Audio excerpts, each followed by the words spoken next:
अस्सलामु अलैकुम वरहमतुल्लाहि वबरकातुहू। तेरी दुआ है कि हो तेरी आरज़ू पूरी, तेरी दुआ है कि हो तेरी आरज़ू पूरी, मेरी दुआ है कि तेरी आरज़ू बदल जाए। प्यारे तालिबा, आपको पता ही होगा कि ज़ेर नज़र जो हमारा मज़मून है जिस पर हम गुफ्तगू कर रहे हैं, बातचीत कर रहे हैं, बहस मुबाहिसा कर रहे हैं, वो है डॉक्टर सर मोहम्मद इकबाल की मशहूर और मारूफ नज़म जिसका नाम है एक आरज़ू। एक आरज़ू जो है ये ज़ेर नज़र जो है हमारा मज़मून है। इससे पहले जो है आपने एक वीडियो देखा होगा, समाअत किया होगा। आज हमें उसका दूसरा हिस्सा जो है पढ़ना है। इस दूसरे हिस्से में इकबाल रहमतुल्लाह अलैह क्या फरमाते हैं, इस नज़म के ज़रिए, एक नज़म है, ठीक है, और नज़म का एक मरकज़ी ख़याल होता है, वो आज हम देखेंगे। तो देखते हैं कि अल्लामा इकबाल इन अशआर में क्या फरमाते हैं। इससे पहले जो अशआर हैं वो आपने समाअत किए हैं, उसकी तशरीह भी आपने समाअत की होगी, ठीक है। तो आज हमें पढ़ना है हो दिल फरेब ऐसा कोहसार का नज़ारा। शायर फरमाते हैं हो दिल फरेब ऐसा कोसार का नज़ारा, पानी भी मौज बनकर उठ उठ कर देखता हो। शायर फरमाते हैं कि कोसार का नज़ारा इतना दिल फरेब है, दिल फरेब हो। कोसार हो गया पहाड़। शायर फरमाते हैं कि जो पहाड़ होंगे वो इतने दिल फरेब होने चाहिए, दिलकश होने चाहिए, इतने खूबसूरत होने चाहिए कि पानी भी मौज बनकर, कि जो नदी नालों के अंदर जो पानी होगा वो लहरों की सूरत में खड़े हो जाएं। और क्या देखने के लिए खड़े हो जाएं? जो कोसार, जो दिल फरेब होंगे वो दिलकश होंगे। तो शायद इसमें ये फरमाते हैं कि मैं देखना चाहता हूं अपनी इन आंखों से कोसार का जो नजारा है वो इतना खूबसूरत और दिल फरेब होना चाहिए कि पानी जो है वो लहरें बनकर उठ उठ कर देखता हो। ये क्या? कोसार पहाड़ों का जो खूबसूरत मंजर है। क्योंकि पहाड़ों का खूबसूरत मंजर होता है जब उन पर बर्फ पड़ती है, फिर हम दूर से देखते तो दिल को बहुत अच्छा लगता है। शायर फरमाते हैं कि ऐसा मंजर हो और वहां पे मैं रहना चाहता हूं, ठीक है। और जो नदी नालों में जो पानी होगा वो उठ उठ के लहरों की सूरत में खड़े हो जाए और क्या देखे? इन कोसारों को देखे जो कि क्या हो? दिल फरेब हो, दिलकश हो।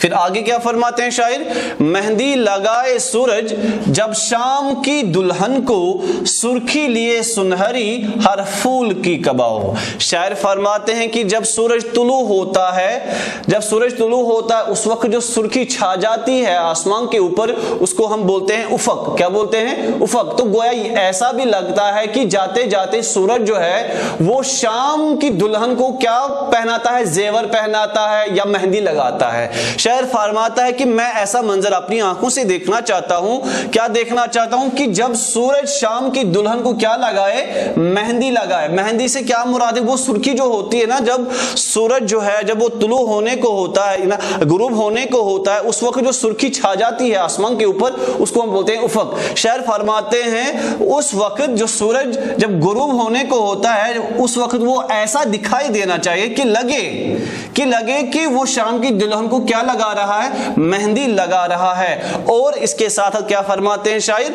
सुर्खी लिए सुनहरी हर फूल की कबा हो। जो उस वक्त जो सुर्खी जो छा जाती है आसमान के ऊपर, जिसको मैंने बताया उसको उफक बोलते हैं। क्या बोलते हैं? उफक बोलते हैं। वो सुर्खी, शायर फरमाते हैं वो सुर्खी, उसकी किरणें जब फूलों के ऊपर पड़े वो सुर्ख लगने चाहिए, वो रेड, ठीक है ना, वो सुर्ख लगे। सुर्खी लिए सुनहरी हर फूल की कबाओ, तो लगे कि फूलों ने जैसे वो सुर्ख लिबास पहना हो। कबा हो गया लिबास पहना हो। शायर फरमाते ऐसा मंजर मैं अपनी आंखों से देखना चाहता हूं। तो ये मजमून जो है इसका क्या नाम है? एक आरज़ू।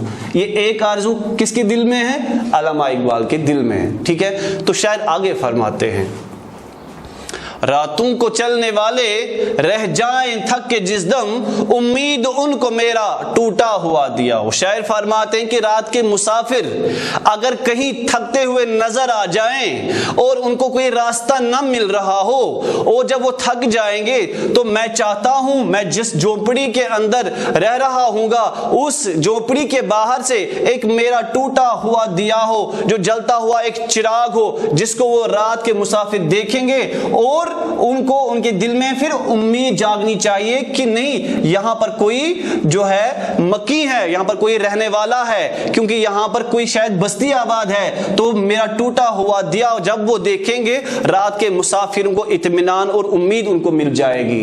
ٹھیک ہے, ان کو امید حاصل ہو جائے گی, ان کو امید ملے گی, کیونکہ رات کے اندھیرے میں اگر کہیں پر بھی روشنی مل جائے گی, جس کو بولتے ہیں جنگل میں منگل ہونا, ٹھیک ہے نا, یعنی کہ ویرانی میں آبادی کا ظہور ہونا. شاعر فرماتے ہیں جب رات کے مسافر میرا ٹوٹا ہوا دیکھیں گے تو ان کے دل میں کیا آئے گی, ایک امید پیدا ہو جائے گی کہ شاید یہاں پہ کوئی رہ رہا ہے اور شاید وہ میرے گھر کے اندر آ جائیں گے, جھوپڑی کے اندر قیام کر سکتے ہیں.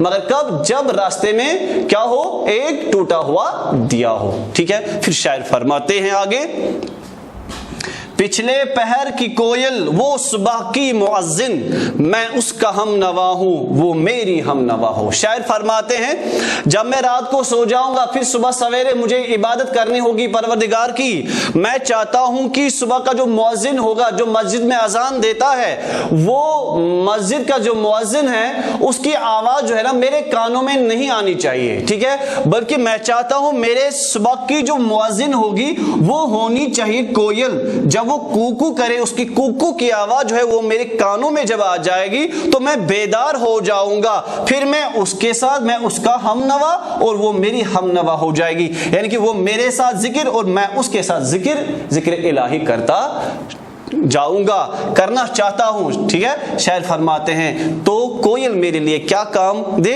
یعنی کہ جو صبح کا مؤذن کام کرتا ہے, کوئل بھی اپنی کوکو کی آواز سے, اس کی کوکو کی آواز میرے کانوں میں آنی چاہیے, پھر میں اس کا ہم نوا ہوں وہ میری وہ میرے ساتھ گائے گی اور میں اس کے ساتھ گاؤں گا. مطلب یہ کہ وہ بھی ذکر کرتے جائے گی, میں بھی ذکر کرتا جاؤں گا, میں بھی بیدار ہو جاؤں گا اور عبادت خدا میں مشغول ہو جاؤں گا جس طرح وہ صبح سویرے ہوتی ہے. کیونکہ یسبح للہ ما فی السماوات والارض, جو کچھ زمینوں میں ہے اور آسمانوں میں ہے وہ اللہ تعالیٰ کی کیا کرتی ہے, ذکر کرتی ہے. اور دوسری ایک آیت ہے سبح للہ ما فی السماوات والارض وهو العزیز الحکیم, جو کچھ زمینوں اور آسمانوں میں ہے وہ اللہ تعالیٰ کا ذکر کرتی ہے اور اللہ تعالیٰ کیا ہے, حکمت والے ہیں. پھر آگے شاعر فرماتے ہیں, دیکھیے آگے, پہلے طلبہ و طالبات غور فرمائیے, تو شاعر فرماتے ہیں کانوں پہ ہو نہ میرے دیر و حرم کا احسان, کانوں پہ ہو نہ میرے دیر و حرم کا ایسا, روزن ہی جھونپڑی کا مجھ کو سحر نما. شاعر فرماتے ہیں میں مسجد اور مندر کا احسان نہیں لینا چاہتا.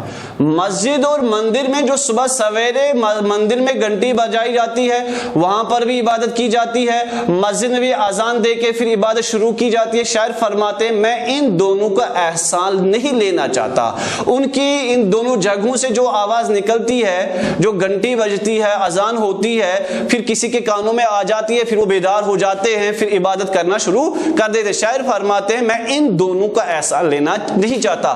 میں چاہتا ہوں کہ جو میری جھونپڑی کے جو روزن ہوگا, ٹھیک ہے نا, جو ایک دریچہ وہاں پہ ہوگا, شاعر فرماتے ہیں کہ جو صبح کی وہ ہلکی پھلکی سی جو روشنی ہو جاتی ہے, وہ جو میرے چہرے پہ, میری آنکھوں پہ پڑے, اور جب میری آنکھیں کھل جائیں اس روزن کی وجہ سے, نہ کہ اذان کی وجہ سے, مندر کے گھنٹے کی وجہ سے. شاعر فرماتے ہیں روزن ہی جھونپڑی کا, جو روزن میری جھونپڑی کا ہوگا, جس کے اندر میں قیام کر رہا ہوں گا, سو رہا ہوں گا, اس کی جب روشنی آ جائے گی تو وہ ہی میرے لیے سحر ہوگی. میں بیدار ہو جاؤں گا اور اللہ تعالیٰ کی کیا کروں گا, عبادت کروں گا, نہ کہ مجھے دیر اور حرم, مندر اور مسجد کا احسان مجھے نہیں چاہیے. پھر آگے شاعر فرماتے ہیں پھولوں کو آئے جس دم, پھولوں کو آئے جس دم شبنم وضو کرانے, رونا میرا وضو ہو نالا میری دعا ہو. شاعر فرماتے ہیں, آپ غور و فکر فرمائیے, ادھر آپ نے سنا ہوگا, علامہ اقبال نے خود فرمایا ہے کہ مجھے بتائیے کہ صبح سویرے جو شبنم پڑتی ہے نا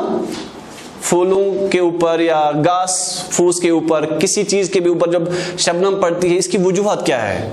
شاعر فرماتے ہیں کہ صبح کو باغ میں شبنم فقط پڑتی ہے اس لیے, صبح کو باغ میں شبنم فقط پڑتی ہے اس لیے کہ ذرہ ذرہ کرے تیرا ذکر باوضو ہو کر. تو اسی طرح اشارہ کر رہے ہیں یہاں پہ شاعر فرماتے ہیں پھولوں کو آئے جس دم شبنم وضو کرانے, صبح سویرے جب شبنم नहलाने धुलाने वजू कराने आए, किनको? फूलों को, उनको नहलाने आएगी ताकि वो भी क्या कर सके, नालो फरियाद कर सके, आओ फुगान कर सके, इबादत कर सके, दुआ कर सके। शायर फरमाते हैं उस वक्त मैं क्या करता हूँ, नजर आ जाऊं, रोना मेरा वजू हो, यानी कि मैं इतना रोना चाहता हूं कि मेरे आंखों से इतने आंसू बहने चाहिए कि मैं उन आंसू के कतरों को इस्तेमाल में ला सकूं और वजू बना सकूं और फिर अल्लाह ताला की क्या कर सकूं, इबादत कर सकूं। रोना मेरा वजू हो, मैं चाहता हूं कि मेरा रोना ही मेरे लिए क्या बन जाएगा, वजू हो, और नाला मेरी दो, मैं इतना नाला और फरियाद हो फुगान करना चाहता हूं ताकि वो नाला ही क्या बने मेरे लिए, वो दुआ बन जाए। ठीक है, इसके बाद शायर फरमाते हैं दिल खोल कर बहाऊं अपने वतन पे आंसू। शायर फरमाते हैं जब मैं वजू करूंगा, रोऊंगा, दोऊंगा, नाला हवा फुगान करूंगा, ठीक है, शायर फरमाते हैं फिर उसके बाद मैं क्या करूंगा, मैं अपने वतन पे आंसू बहाना चाहता हूं। क्यों बहाना चाहता हूं? क्योंकि उसने देखे हैं हालात, जो मनाजिर देखे हैं उसने अपने वतन के अंदर, जो लोग हैं जो सोए हुए हैं, जो अपने अंदर जागते नहीं है, जो मुर्दा बन चुके हैं, जिनको एहसास तक नहीं है, जिनकी खुदी मारी गई है। शायर फरमाते हैं मैं अपने वतन के ऊपर क्या बहाना चाहता हूं, आंसू बहाना चाहता हूं। या इसलिए आंसू बहाना चाहता हूं क्योंकि मेरी जो कौम है वो कैदो बंद की मुसीबतें जो हैं वो झेल रही हैं, सरसब्ज जिनकी नम से बूटा उम्मीद का हो। शायर फरमाते हैं मैं इतने आंसू अपने वतन के ऊपर बहाना चाहता हूं कि वो आंसू के कतरे जो हैं जब वो खाक में मिल जाएंगे, तो जब खाक में मिल जाएंगे तो शायर फरमाते हैं वहां से एक बूटा जो है, एक पेड़ जो है ना वो उगना चाहिए। किसकी वजह से? कि मैं ज्यादा से ज्यादा जब मैं रोना शुरू कर दूंगा और आंसू के कतरे खाक में मिल जाएंगे, फिर बूटा उम्मीद का वहां से पैदा हो जाए, मतलब कि उम्मीद का हो, यानी कि फिर हमारे वतन की जो है आजादी है वो मुमकिन हो जाए। फिर इसके बाद वाले शायर में शायर फरमाते हैं इस खामोशी में जाएं इतने बुलंद नाले। शायर फरमाते हैं मैं जब को के दामन में, जब मेरा मकान होगा, वो झोंपड़ी होगी जहां पर खामोशी होगी, जहां पर सुकूत होगा, जहां पर इत्मीनान होगा, ठीक है, शायर फरमाते हैं उस खामोशी में मेरे जो ये नाले हैं, आहो फुगान है, मेरी फरियाद जो है ये इतने बुलंद, इतने ऊंचे होने चाहिए, कितने हो जाने चाहिए, तारों के काफिले को मेरी सदा दे रहा हो, यानी कि मेरे नाले आसमान तक जाने चाहिए और जो वहां काफिले हैं, किनके? सितारों के जो काफिले हैं, तारों के जो काफिले हैं, वहां उनको जगा दे, किनको? तारों को जगा दे। फिर शायर फरमाते हैं आखिरी शायर में फरमाते हैं हर दर्दमंद दिल को रोना मेरा रुला दे। हर वो शख्स जो दर्दमंद दिल रखता हो, क्या रखता हो? आखिरी वाले शायर में क्या फरमाते हैं शायर? हर दर्दमंद दिल को रोना मेरा रुला दे।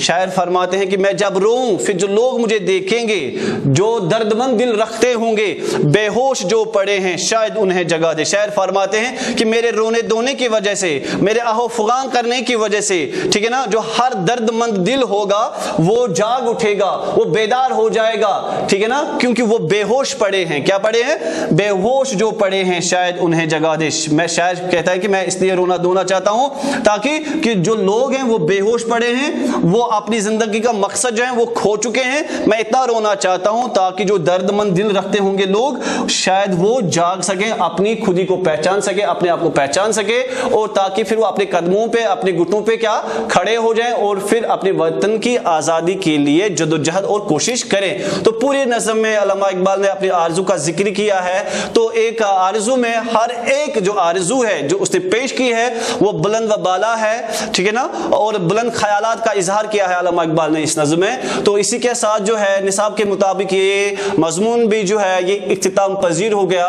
तो इतना आज के लिए आपके लिए काफ़ी है। अस्सलाम वालेकुम व रहमतुल्लाहि व बरकातहू।